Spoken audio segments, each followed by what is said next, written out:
Well, as you well know, the Great Pyramid of Giza is more than just a monument or just a tomb for an unknown king.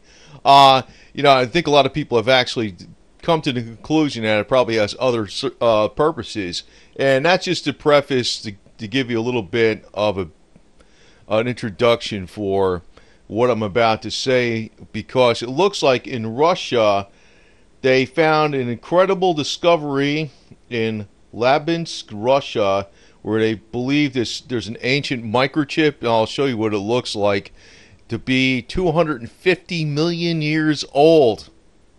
Now, considering that the Earth is billions of years old, who the hell knows? I mean, maybe the Earth has been visited by other people, or other aliens, or whatever the hell it is, or mankind has destroyed itself a few times over. Who the hell knows, man? With Monsanto and Agenda 21 and even Islam, who the hell knows how well mankind itself is going to survive. Now, I know with the Great Pyramids of Egypt, some of the theories out there, before I get on with this microchip deal, it was possibly a pumping station. They call it the Pharaoh's pump, where it was pumping water into an irrigation system all around the pyramids. There's other theories out there that it worked exactly like the Wardenclyffe Tower that Tesla constructed. It could very well be. I personally think that really what its purpose was. And actually, there's other structures and tunnels in Mexico, in Central America, of ancient structures that were tunnels lined with mica, that are not actually good for aquifers. They would have wore down the water, but that would be great for conducting energy beams. I don't know if that's true or not, but it doesn't make sense that it was just an aquifer of other structures that were in Central America and Mexico. So, maybe, the Great Pyramid of Giza is a type of Wardenclyffe Tower. That's something else that was theorized. And, possibly Egyptians had some type of electric light that was wireless electricity.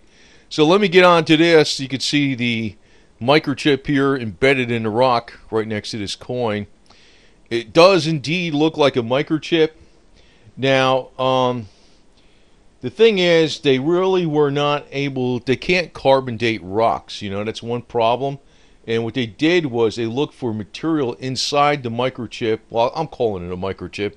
It does look like some type of microchip. It doesn't look like it's a natural formation in any way, shape, or form. You can't really argue the way that, where the hell did this thing come from? You could say, well, maybe it came from modern day society, but what they did was they carbon dated organic materials that were embedded in the microchip itself, in the material of the microchip, to 225 to 250 million years ago. So, what is it for? Who the hell would know, right? Who was around back then? Who wrote a story back then? Who has any kind of surviving information from back then? But it goes to give you a little more pause for thought. Either humans were a hell of a lot smarter, and somehow maybe they, it could have been there's other theories out there. In other words, even during the time of the pyramids, if you look at the outer case structure that is off of here, I know, like they say, the outer case structure was used to build Cairo. And that's true, right? But there's other people that have argued and says the outer case structure of the pyramids was not dismantled from the pyramids. It was strewn all about the desert floor from some kind of cataclysmic event that occurred like around 8,000 years ago. There's some people argue that these pyramids are far, far older, that even, I think it was 11,000 years ago, the pyramids of Giza lined up with the constellation Orion. So, it's a matter of, a lot of it's just speculation, but I do not delve too far down the rabbit hole, but, there is a lot of different inconsistencies with a lot of the theories, theories or the way the history books, tell you about the Great Pyramids of Giza. I think there actually were some type of high-tech device. It doesn't make sense. Later on, they kept saying it was a tomb and all this type of stuff. And you can figure that they must have had some kind of sophisticated instrumentation to build these due to the accuracy, the slope of the wall, there's a million different, not a million, but there's many different geometric abnormalities, like in other words, the distance of the sun to the earth and the height of the pyramid and how it points to true north and the symmetry of the pyramid. They couldn't have done that with even optical surveyor instruments. They had to have laser surveyor instruments even to measure the thing, let alone build it. So I don't know, but the thing is that there's one theory that there was some kind of cataclysmic event on Earth that actually blew away these stones on the outside of the pyramid, and what they were later on, the stones that were strewn around in the desert were mined, from the desert floor itself, just were laying around and used for Cairo. They weren't actually mined directly from the pyramid. That would have been a lot of work to take those stones off of here. You start using a little common sense. So I just want to put out that, possibly there have been cataclysmic events over the ages, and you're talking millions of years, not just thousands of years. It's unimaginable, right? How much of distance of time that is. Look how fast mankind has progressed in the last 100 years, and look, that's even what happened in the last 20 or 30 years or 50 years. It's mind-boggling. Where could we possibly be, 100 years from now, 200 years from now? They just couldn't fathom what it would be. People back in the 1700s couldn't fathom what it could be today. They would think that's impossible, totally impossible. But then again, there's so many other things that have happened during the time in the Earth's history where we went through different phases. There's times where, actually I talked about the Carrington event of 1859. That was during the time of the mini ice age, whereby they had a solar flare, and during the mini ice age, what happened is that you have a very weak magnetosphere, and that solar flare actually fried telegraphs. If that happened today, it would send us back to the 1800s immediately, and nobody's prepared for that. What would happen to society? I don't know. There's a lot of different things. I mean, look at how quickly the ice age came upon the woolly mammoths up in Siberia. Woolly mammoths frozen in place with vegetation in their stomach that was, tropical.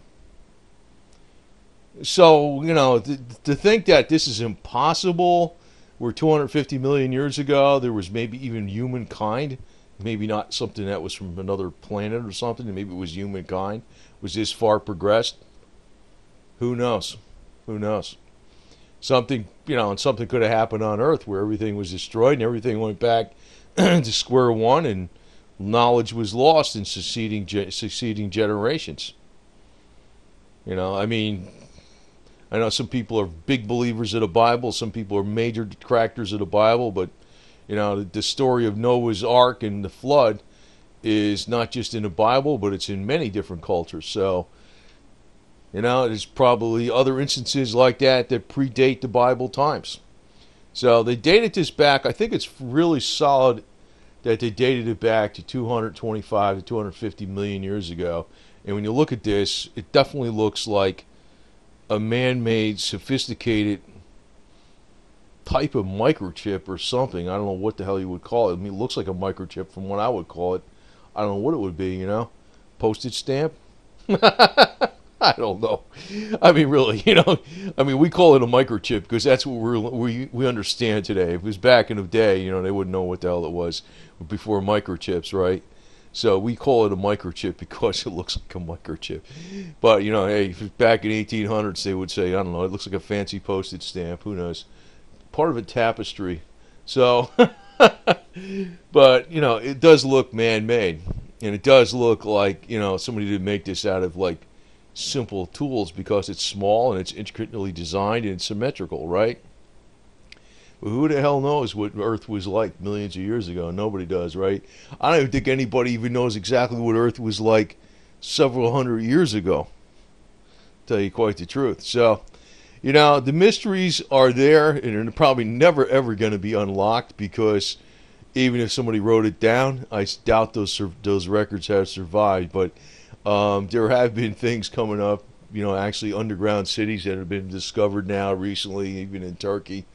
And, you know, whereby, you know, the oldest underground city has been, you know, unearthed. And, you know, they're unlocking secrets to this day that they just couldn't believe were possible.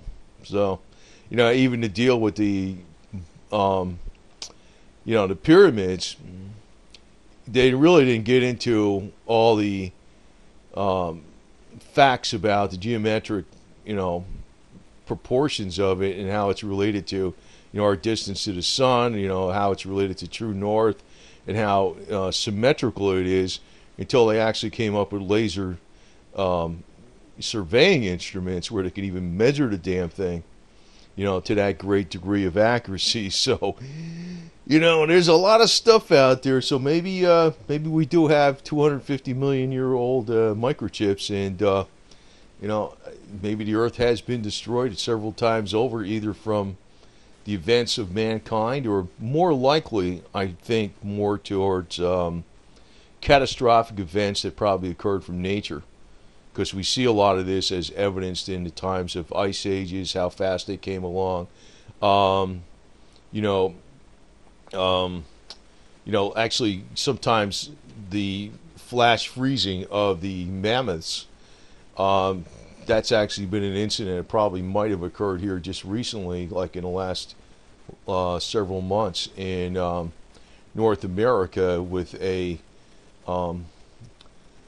small area, but it was like a plasma discharge that actually came from the upper atmosphere and caused a sudden downward burst and caused a flash freezing. Now, if something like this occurs in many places in the earth, yeah, I guess that would set us back, and then who the hell knows how this would be recorded, how we were several thousand years from now, because maybe, you know, a lot of people wouldn't be able to survive. That could be really what happened here. Could be. I don't know. But you still know the pyramids are not a fake fable because they're still standing, and now we got a microchip or a postage stamp or a piece of tapestry. I don't know what you want to call it, but in today's day and age, it almost looks like an ancient microchip. So we'll call it that for now. But it is, you know, the dating goes back to 225 million to 250 million years ago. So that I find highly, highly interesting in itself.